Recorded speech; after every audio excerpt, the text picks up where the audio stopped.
দেশের বাইরে আমার কোনো ঠিকানা নেই, এটাই হলো আমার ঠিকানা।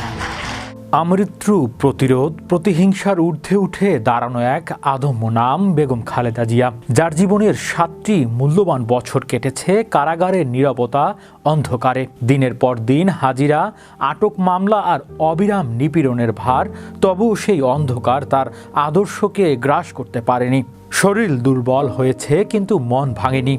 ক্ষমতার রোষ তাকে থামাতে পারেনি এক মুহূর্তের জন্য।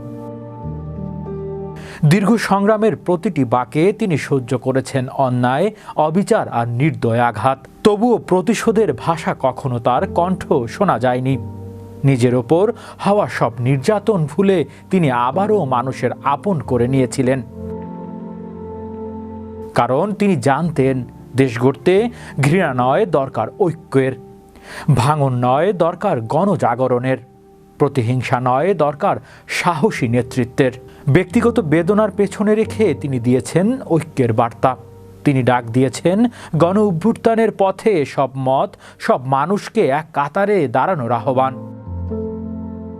এই সংগ্রামী জীবন আমাদের শেখায়, নেতৃত্ব মানে প্রতিশোধ নয়, শক্তি মানে দমন নয়, আর রাজনীতি মানে ক্ষমতার লড়াই নয়। রাজনীতি মানে ত্যাগ, ধৈর্য ও মানুষের প্রতি দায়বদ্ধতা।